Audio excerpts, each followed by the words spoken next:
Alors aujourd'hui, je veux aussi vous parler de Cosmos et des lancements qu'il y a eu sur Cosmos. Pourquoi je veux faire ça? Parce qu'en fait, si vous voulez, il y a quand même un consensus global et généralisé dans le domaine des crypto-monnaies de la blockchain en France et plus généralement même à l'international qui consiste à essayer de faire pump le jeton Atom par tous les moyens. Mais il faut quand même dire et établir des faits. C'est-à-dire qu'est-ce qui se passe réellement. Parce que c'est bien, c'est un projet qui est super. Alors je précise avant de faire la vidéo que sur ce projet, je suis holder, j'ai des tokens, j'en ai même beaucoup, hein, on peut dire, enfin, à mon échelle. Je suis pas un gros, mais à mon échelle, j'en ai quand même beaucoup. Enfin, j'estime à ma propre échelle en avoir beaucoup. Moins que d'autres, mais j'en ai quand même pas mal. Donc je suis holder, donc je suis pas là pour dénigrer le projet, c'est pas le but. Ce que je vais faire, c'est juste énoncer des faits, parce qu'en fait le truc c'est que je me rends compte que quand on parle de sur la sphère crypto, on parle de Cosmos ou de Atom, on parle en bien, mais il y a un tabou. C'est-à-dire qu'on refuse de transmettre les news telles qu'elles sont réellement. Et ça, je trouve que c'est dommage. Donc, je vais mettre un petit coup de pied dans la fourmilière, gentiment, hein, bien sûr. Il n'y a rien de, il y a rien de méchant. Au contraire, je souhaite que du plaisir et du bonheur à ces projets-là.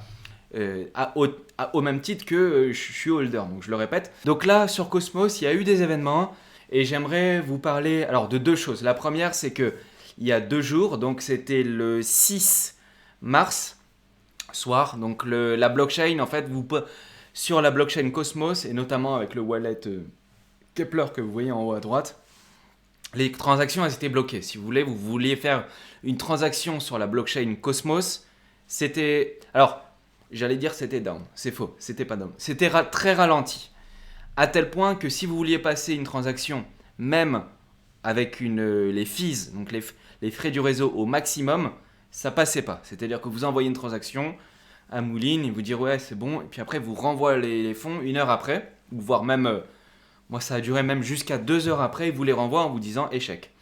Mais il vous les renvoie. Et pourquoi? Parce qu'en fait la blockchain elle était surchargée. Et alors, avant de parler de ce que je vais vous parler, je tiens à vous dire que ça, malheureusement, aujourd'hui en 2022, ça c'est fréquent. Et c'est fréquent sur toutes les blockchains. Il n'y en a pas une, ok, je dis bien il n'y en a pas une sans exception. Toutes les blockchains, elles ont toutes, je dis bien toutes, je vous mets au défi de me dire le contraire, hein, dans ce cas, donnez-moi l'exemple si vous en avez un, ce sera avec plaisir. Mais toutes les blockchains souffrent de scalabilité. Je dis bien toutes. C'est-à-dire que quand il y a trop de flux qui arrivent d'un coup, la blockchain ralentit et elle freeze. Alors, parfois, dans certains cas, elle s'arrête. C'est là, on a eu le cas sur Solana pas mal de fois et parfois elle s'arrête, voilà. Parfois, elle va simplement se ralentir et parfois, il y aura des problèmes un petit peu plus graves comme je vais vous parler juste après. Mais c'est une des blockchains de l'écosystème Cosmos, mais à la limite, vous allez voir ça après. Ce que je veux vous dire, c'est que ce problème-là dont je suis en train de vous parler, c'est pas spécifique à Cosmos. Ce que je veux dire, c'est que toutes les blockchains, je dis bien toutes, sont logées à la même enseigne et ont toutes le même problème de scalabilité, ça bloque. Et même, et je dis bien, et je vais même aller même plus loin que ça en 2022, et même les layers 2 qui sont là pour désengorger les layers 1, parce que c'est ça hein, le but, elles sont engorgées aussi et elles souffrent aussi des mêmes problèmes que les layer 1. C'est-à-dire que vous devez passer des transactions sur une layer 2, s'il y en a beaucoup trop d'un coup, ça freeze, ça ralentit, les frais du réseau augmentent, et donc vous vous retrouvez à payer sur certains réseaux des frais de transaction à 50, 100, 200, 300, 400 dollars, parfois même sur Ethereum. Ça, c'est tout à fait normal sur Ethereum. Parce qu'il y a beaucoup de flux, mais c'est tout à fait normal. Si vous aviez le même flux sur Ethereum que sur d'autres blockchains, ben vous aurez les mêmes problèmes en réalité. Alors ça travaille sur des layers 2, etc. Donc ce que je veux vous dire en préambule, c'est que le problème dont je vous fais part, il existe sur toutes les blockchains malheureusement. Pour l'instant, on est encore au début, on est en 2022, les blockchains sont en construction, toutes, et tout ça, ça va se régler avec le temps. Donc par contre, sur la crypto, et notamment en France et sur Cosmos, je vois qu'il y a un consensus global pour que tout le monde essaye. En fait, j'ai l'impression que tout le monde en a du Cosmos et donc du coup, tout le monde a peur d'en parler. Mais du coup, moi, je vais aujourd'hui vous parler du lancement de EVM OS. EVM OS, c'est un projet qui a été lancé sur Cosmos. Alors, alors ils ont un marketing du tonnerre, exceptionnel. Vous allez voir qu'en fait, ils ont créé un truc qui s'appelle le Rect Drop. Qu'est-ce que c'est le Rect Drop? En fait, si vous voulez, vous savez qu'en ce moment, sur Atom, sur le réseau Cosmos, un des marketing qui fonctionne bien, c'est de larguer des jetons gratuitement. On donne des jetons à la communauté et en fait, le système d'airdrop, et après je parlerai des Rect Drops, c'est deux choses différentes. Enfin, c'est la même chose, mais c'est remasterisé.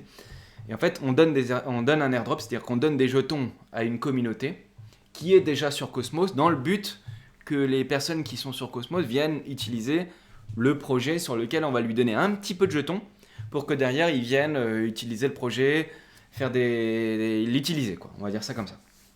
Et donc du coup, ça c'est une pratique qui est très fréquente sur l'écosystème Atom, Cosmos. Et donc là, c'est pour ça que je dis que le marketing chez EVM OS. Donc, qu'est-ce que EVM OS? C'est tout simplement un EVM, mais sur Cosmos. Okay, c'est l'équivalent de Moonbeam, qui est sur Polkadot, mais sur Cosmos, EVM sur Cosmos. C'est-à-dire que vous allez rendre le wallet MetaMask compatible, vous allez pouvoir faire fonctionner des projets en Solidity directement sur EVM OS, mais pour la communauté Atom, Cosmos, etc. Au moins, vous savez ce que c'est. Et le Rect Drop, du coup, c'est un airdrop, tout simplement. C'est un airdrop, mais pourquoi ils l'ont appelé Rect? Et là, ils ont été très forts au niveau du marketing. Peut-être même un peu trop forts, parce que vous allez voir pourquoi je dis ça après. Parce qu'en fait, le Rect Drop, si vous voulez, c'est qu'il donne, en fait, le concept, c'est de faire comme d'habitude, c'est-à-dire qu'on donne des jetons aux utilisateurs de la blockchain Osmo et de la blockchain Cosmos. Pourquoi? Pour faire venir les utilisateurs qui sont déjà sur ces blockchains-là, ils ont déjà les jetons, donc après ils peuvent venir sur EVMOS, utiliser les projets sur EVMOS avec les tokens qu'ils ont déjà et tout. Ça c'est le concept global, ça c'est le même que pour tous les projets, mais pourquoi ils ont appelé ça Rect Drop? Parce que là, en fait, ce qu'ils ont fait, c'est que vu que c'est un EVM sur Cosmos, et bah du coup donc c'est les personnes qui ont l'habitude d'utiliser Ethereum qui vont pouvoir faire la même chose sur Cosmos, et en fait ils disent, écoutez, vu que sur Ethereum, vous vous êtes certainement fait Rect, notamment, et par la principale raison, c'est les frais de transaction du réseau de la blockchain Ethereum, qui sont de 150, 200, 300, 400 dollars parfois. Alors là, vu que les prix ont bien baissé, ça c'est l'avantage quand les prix baissent, c'est que du coup les frais du réseau sur Ethereum sont un peu moins chers en ce moment. Donc, si vous avez des transactions, parenthèse, mais si vous avez des transactions à passer sur Ethereum, allez-y, c'est le moment. Parce que quand ça va reprendre et qu'il y aura un peu plus de monde, qui va revenir et que le prix sera plus élevé, on retrouvera les frais d'avant. Donc là, ils disent, le concept c'est de dire, vous êtes certainement fait Rect. Rect, ça veut dire vous vous êtes fait démonter. Hein. Vous êtes certainement fait démonter par Ethereum, par les frais du réseau, ou par les bridges, par les bugs qu'il y a eu sur Ethereum, des transactions qui ne sont pas passées sur des plateformes comme SushiSwap, Uniswap, Aave, alors ils ont oublié le E, Aave, OpenSea, tout ça c'est des plateformes, à chaque fois que vous faites un swap ou une mise en vente ou autre, vous faites cramer le cerveau par les frais. Et du coup ils ont fait le concept de Rect Drop, c'est-à-dire que le concept c'est de dire, si vous vous êtes fait Rect sur Ethereum, je vais vous mettre un petit endroit où vous mettrez votre wallet, et moi je l'ai mis, effectivement je me suis fait Rect aussi dans le passé. Donc j'ai fait pour tester, en fait effectivement j'y ai droit aussi. Donc si vous avez dépensé beaucoup de frais, en gros c'est ça, hein, sur Ethereum, on va vous donner des jetons EVMOS et comme ça va vous inciter à venir l'utiliser. Vous avez vu, c'est un terme marketing. Mais le Rect Drop, j'ai trouvé que c'était bien trouvé comme formule et le marketing exceptionnel. Rien que pour ça, c'est ça qu'ils sont beaucoup plus forts sur Cosmos pour conceptualiser des trucs compliqués en choses simples. Et ça c'est bien. Donc le projet, il s'est lancé, EVMOS. Donc c'était le 2, mercredi 2 mars. Donc il lance, donc le lendemain du lancement. Alors, ils ont lancé, donc félicitations, il y a eu des tweets, ouais super, on est les meilleurs, on a lancé, le réseau est live. c'est génial, etc. Donc, on me dit dans le chat, c'est quand l'airdrop tu peux calm down Joe X18 parce que tu vas voir à la fin tu vas comprendre pourquoi ça sert à rien d'essayer de le chercher. Et donc du coup ils ont lancé, donc super, grosse pub, youtubeur dans tous les sens et tout. Et du coup le lendemain du lancement, donc EVM, ouais, donc la blockchain est live, hein, c'est une blockchain, hein, donc c'est une layer 1, c'est une blockchain layer 1, donc elle assure par elle-même sa propre sécurité, etc. Comme vous le savez, comme je vous l'avais déjà dit. Donc là, il n'y a pas de relais de chaîne pour protéger, il n'y a rien. C'est lui qui fait, enfin c'est eux, EVMOS, c'est les développeurs qui font eux-mêmes la blockchain avec le kit, le SDK là, de Cosmos, c'est-à-dire c'est eux qui créent eux-mêmes leur blockchain. Voilà, en gros c'est ça. Sauf que le lendemain du lancement, il y a un tweet, et là je vous le montre, il dit alors que nous arrivons au jour 2 du réseau principal, donc du mainnet, ce qu'on appelle le mainnet, c'est-à-dire le lancement, nous souhaitons remercier chaleureusement les équipes de Diffusion Fi, donc Diffusion Finance, Diffusion Finance et Binary Holding. Alors Diffusion Finance, c'est un AMM qui sera installé, donc c'est un DEX hein, qui sera installé, c'est un peu comme Uniswap, mais il sera installé sur EVMOS. Et Binary Holding, donc il les remercie pour leur soutien dans le débugage d'un problème RPC. Alors moi quand j'ai vu ça, je me suis dit what ? Bah parce que ça devait bien, ça se lance, super, magnifique et tout. Et puis après les mecs ils vous disent bah on vous remercie hein, de nous avoir débugué le truc. Mais et là dans ma tête je me suis dit what, mais quel bug, de quoi ils parlent ? C'est bizarre quand même. Donc je commence à me renseigner et tout. Et donc les gars ils disent ouais nous avons de la chance de voir des équipes comme vous dans notre écosystème et nous espérons en voir d'autres. Alors le premier truc qui m'a mis la puce à l'oreille c'est ils parlent d'un débugage. Je dis mais s'il y a un débugage ça veut dire qu'il y a un bug. Donc ça veut dire qu'il se passe quelque chose. On est d'accord, hein, logiquement c'est ça. Donc qu'est-ce que je fais bah, je commence à regarder le tweet et tout. Mais en fait, Binary Holding, moi ça me dit quelque chose. Et en fait, quand je regarde Binary Holding, si vous regardez, en fait, vous avez juste à passer la souris hein, sur Binary Holding. Et il vous dit Binary Holding est géré par des ingénieurs qui ont construit sur Kusama, sur Polkadot et sur Cosmos. Et donc, on gère vos fonds comme si c'était les nôtres. Donc je dis, what ? Mais attends, mais Binary Holding, moi je les connais, je les ai déjà vus sur Polkadot et tout. Pour moi, c'est familier. Et je lui dis, c'est ces mecs-là qui viennent aider EVMOS parce qu'ils sont en galère, parce qu'il y a eu un bug. Et là, je me dis, what ? C'est chelou et tout. Et direct après, genre dans la minute, je vois le tweet juste en dessous. Il dit how to fix. Ça veut dire qu'il y a un mec qui dit how to fix 100%. J'ai eu 75%, mais qu'en est-il des 25% ? Donc là, en fait, il parle de l'airdrop, parce que là, je vois qu'il y a un problème, les gens, ils n'ont pas eu l'airdrop qui a été annoncé et tout. Je dis, what, c'est bizarre et tout. Mais à la limite, à ce moment-là, le deuxième jour, c'est pas trop grave. C'est juste pour galérer un petit peu pour récupérer un airdrop. Il y a pire que ça dans la vie. Là, je me dis, putain, Binary Holding et tout. Donc je re-regarde. Je fais l'exercice avec vous, hein. Je re-regarde et tout. Et en fait, j'ai reconnu les mecs. Et en fait, les mecs, ils taffent chez Parity. Donc en fait, lui, Shaun Tabrizi et tout, il est sur le GitHub de Polkadot. En fait, lui, il envoie du code. C'est lui qui il a construit avec les mecs enfin, il travaille chez Polkadot, si vous voulez. En fait, ces deux gars-là, ils travaillent chez Polkadot. Et ces deux gars-là à gauche, ils travaillent chez Cosmos. Et du coup, ils travaillent les quatre ensemble. Et les quatre ensemble, ils ont aidé EVMOS pour un débugage. Mais on n'en savait pas plus. Parce qu'en fait, au début, ils ont essayé de dissimuler un peu le truc sans le dire. Donc au début on voit ça et tout, donc je me dis what, les mecs de Polkadot qui aident les mecs de Cosmos, pourquoi il y a un bug tout, donc j'ai lâché l'affaire, donc parce que moi je m'étais pas trop intéressé à ça, donc je lâche l'affaire et tout. Puis en fait là ça c'était le 4 mars hein, à 7h du matin, donc 8h du matin, 7h53. Et puis après 2 heures après pardon. Et là ils disent rect dropper, donc c'est les personnes qui ont droit au rect drop. Les devs sont en train de travailler pour remettre en ordre le truc et tout. Et donc là, ils disent Keplr a un problème pour effectuer des transactions. Keplr a des problèmes pour générer des adresses dans le registre. MetaMask freeze. MetaMask ne laisse pas les utiliser. Et là, je me dis, ah ouais, donc là, c'est plus un petit débugage. Là, il y a beaucoup de problèmes. Et après, quand on voit dans le chat, c'est tout un thread. Hein. Il y a un thread complet. Et ils disent tous les problèmes ci-dessus sont connus et sont traités par l'équipe. Parce qu'en fait, au début, ils faisaient les morts. C'est-à-dire qu'ils disaient rien. Et du coup, la communauté leur disait, ouais, mais attendez, moi, mon airdrop, comment ça se fait que je l'ai pas et tout. Donc, et salut Saraz10 et merci Saraz10 à toi. Et donc, les gars, ils disaient, bah, attendez, c'est pas normal et tout. Donc, force, au bout de plusieurs plaintes des utilisateurs, donc 2 jours après, donc ils ont attendu 2 jours pour expliquer qu'effectivement, il y avait un problème. Et que du coup, ils sont en train de regarder, ils nous l'ont dit, les utilisateurs d'Osmosis comptent sur IBC pour prétendre et on aura un support pour le faire en toute sécurité. Donc ils attendent de l'aide de l'IBC. Donc après il dit, mais si vous suivez ces guides, gardez à l'esprit que, alors on lit tout le thread, hein, il est extrêmement important que les jetons du transfert IBC soient reçus dans une adresse EVM-OS qui utilise des clés Ethereum. Les utilisateurs doivent être propriétaires de l'adresse du destinataire. Ne pas le faire correctement pourrait entraîner l'envoi de fonds au mauvais endroit. Déjà, tu te dis, what, le truc, il est pas clean, quoi, tu vois.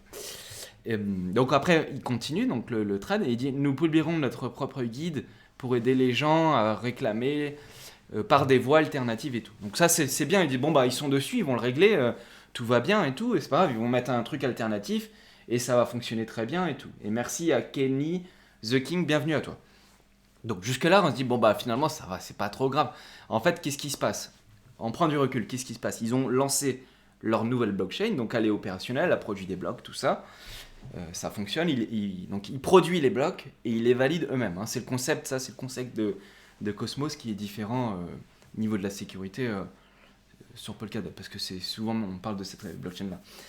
Et donc du coup, ils attendent, donc ils se disent, voilà, bon bah, qu'est-ce qui s'est passé? Donc il y a eu beaucoup de gens, il y a eu le listing, il y a eu beaucoup de gens qui veulent obtenir leur rect drop, c'est-à-dire qu'ils viennent connecter leur wallet pour récupérer les fonds et pour soit faire du trading avec, les revendre, enfin utiliser peut-être sur le projet sur lequel ils travaillaient aussi, Diffusion Phi, qui allait potentiellement se lancer dessus et tout.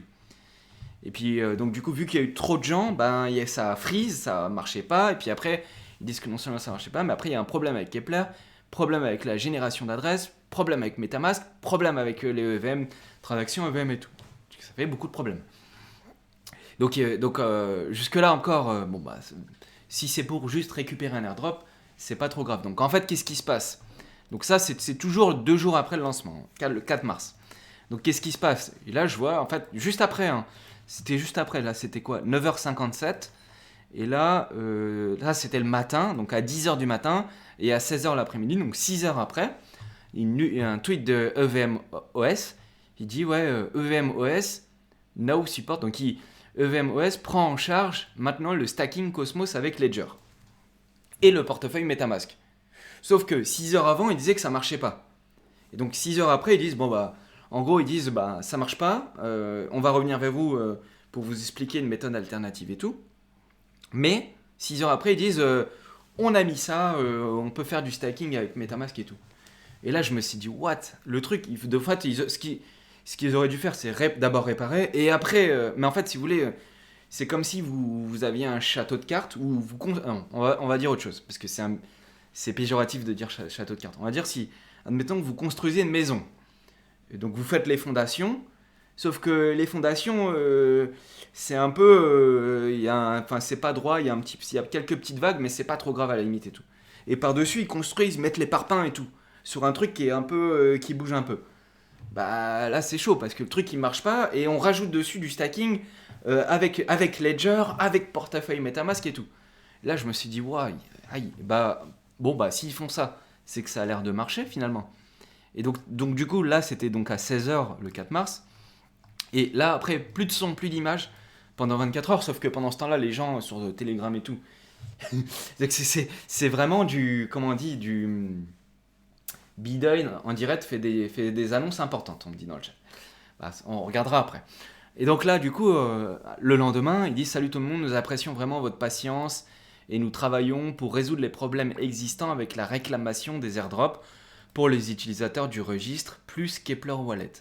Il n'est pas dans notre intention d'exclure ces utilisateurs et voici une voie rapide. » un rapide déroulé, donc là le fil c'est un déroulé de la situation, de ce qui s'est passé et comment nous allons apporter une solution.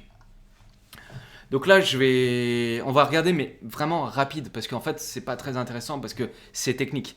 Donc il explique le problème.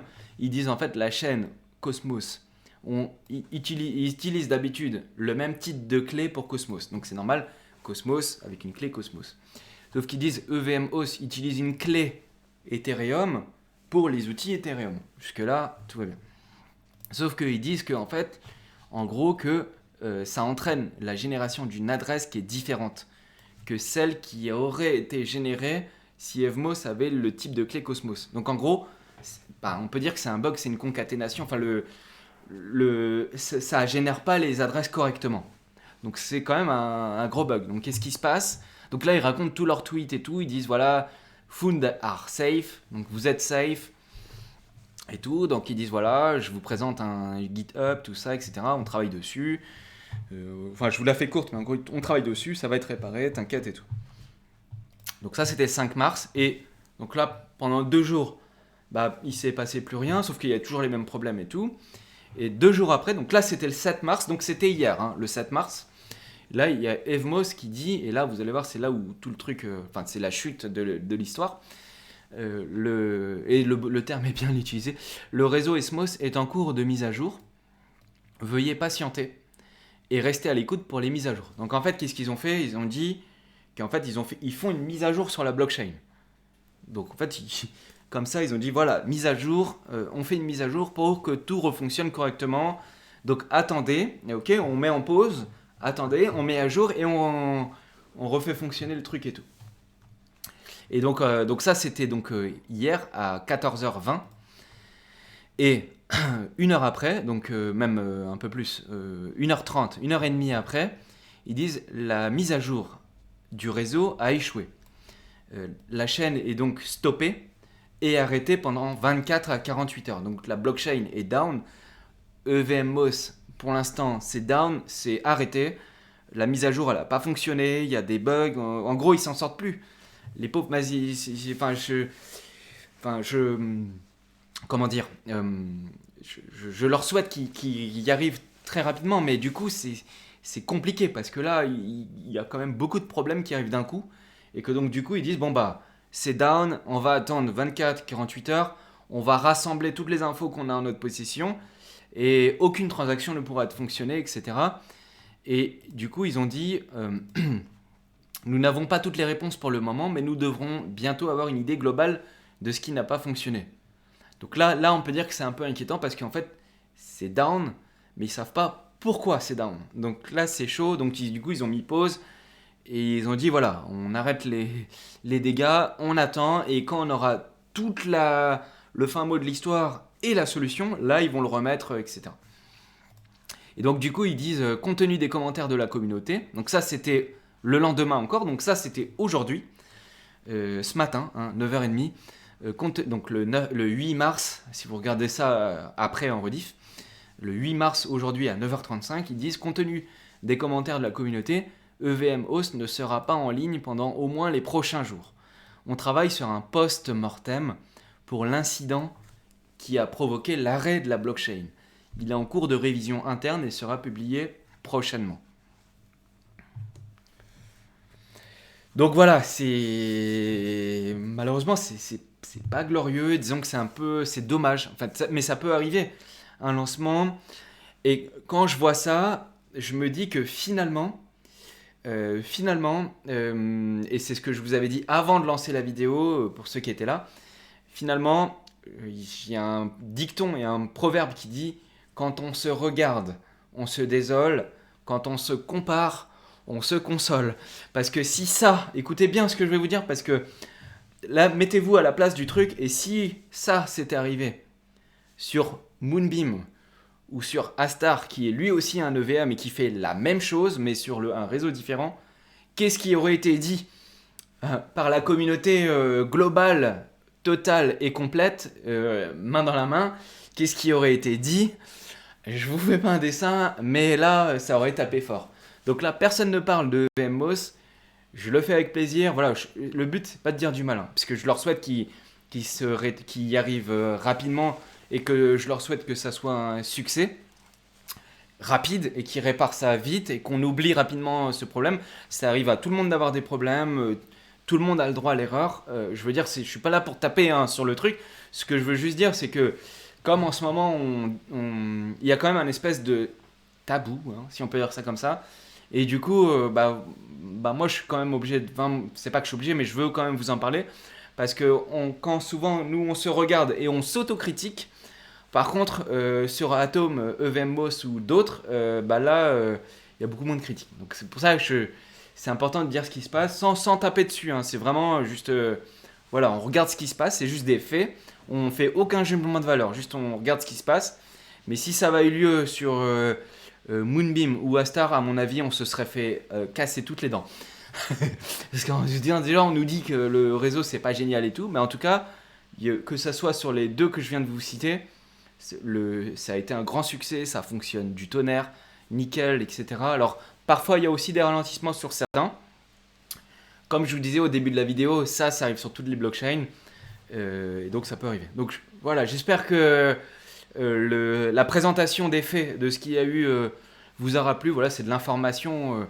On leur souhaite que ça se répare vite et bien, que ça soit un succès, et qu'on puisse récupérer un petit airdrop et voir le rect drop, ça serait cool. En tout cas, le marketing, il était super bien fait. Malheureusement, le rect drop, il se retourne un petit peu contre eux, parce que là, rect, c'est la blockchain qui rect. Mais dommage, parce qu'en fait, c'était super bien fait, la présentation, le marketing en disant rect drop. Si vous êtes fait rect par Ethereum, on va vous récompenser tout. Bah, au final, on s'est fait rect par EVM-OS. Mais bon, voilà. Bientôt, ça va être rétabli et tout. Et d'ailleurs, là, il y a Damairo qui dit d'accord avec toi, vite les testnets. Il me semblait que Cosmos avait aussi son canary. Alors, Cosmos, ils ont un testnet. Ils l'ont forcément testé sur leur testnet. Mais ils devaient lancer un réseau canary qui s'appelle Sagan. Hein, Sagan en français, enfin avec notre accent English, Sagan. Et du coup, s'ils avaient fait un réseau canary sur Sagan, ils auraient pu gérer un petit peu leur truc, ça serait certainement mieux passé. Mais là, par contre, là, ils avaient lancé fort le marketing, il y a du monde qui est arrivé, et c'est certainement à cause de ça. Si le marketing il avait été un petit peu moins fort, et qu'il y avait eu un petit peu moins de monde, peut-être que ça aurait été fluide, que ça aurait marché bien, et c'est peut-être le fait qu'il y ait eu beaucoup de monde que ça ait bugué. Bon, apparemment, il y a d'autres problèmes de compatibilité, de génération de wallet, etc., comme on l'a vu. En tout cas, voilà. Vous êtes au courant, j'espère que ça vous a plu. Sur YouTube, je vous dis à bientôt. Salut, dispo sur Twitter et Twitch. Ciao à tous. Sur Twitch, nous, on continue un petit peu.